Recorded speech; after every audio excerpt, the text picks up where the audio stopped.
Hello. Little circle be unbroken. So I'm gonna play through it once, just so you can hear how I'm playing it.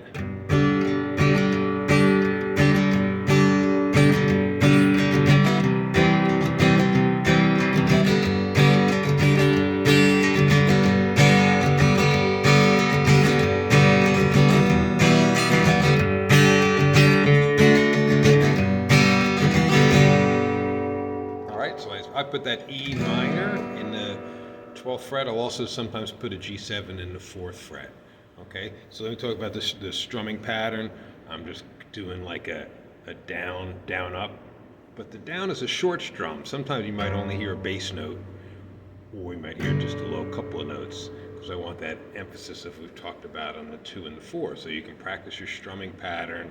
And if this is too fast, there's slower ones. If this is too slow, there's faster ones out there. The backing track I sent.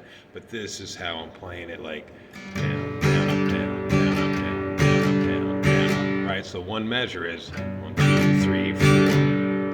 Right. So 4 measures. I'm going to play G7 on the 4th measure. It's like this. 1, 2, 3, 4, 3, 4, 1, 2, 3, 4, 3, 4.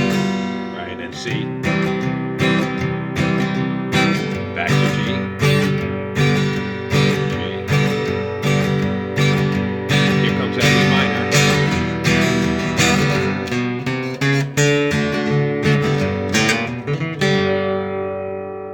Okay, and those two things I did at the end there on that last line, right?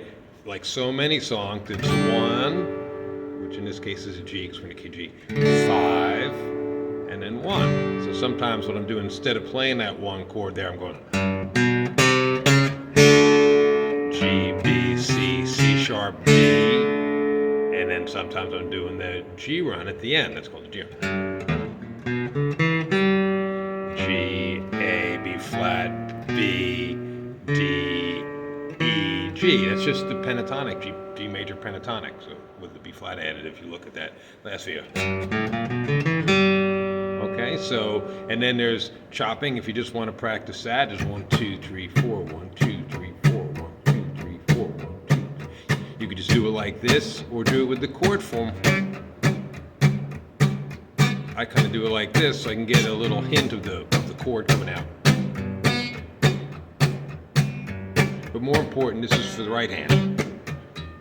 With the chop on the 2 and the 4.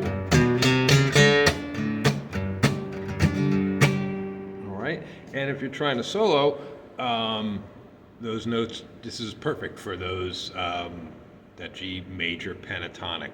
If you're not even sure where to start, practice eighth notes on the G string, right? All I mean by that is this.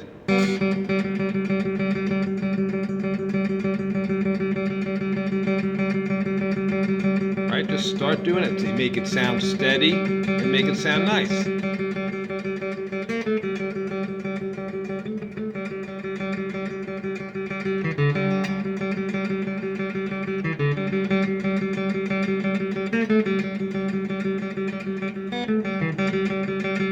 That kind of thing, right? Just work that right hand, get something steady going.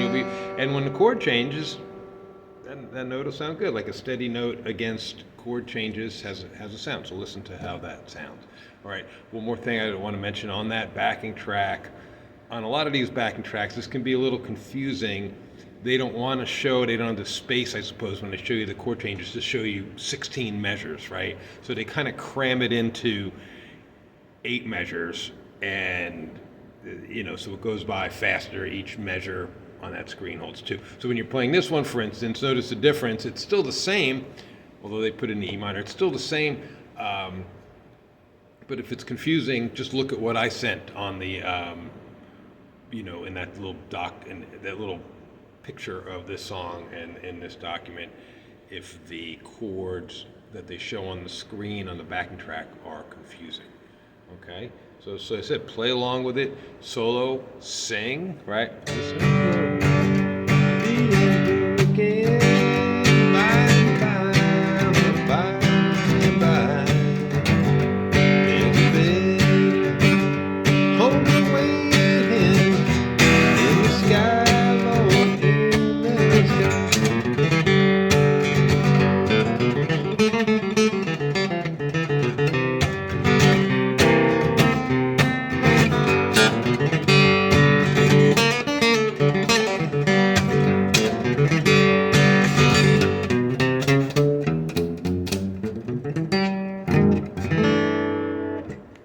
right. Can't wait to see you guys next week.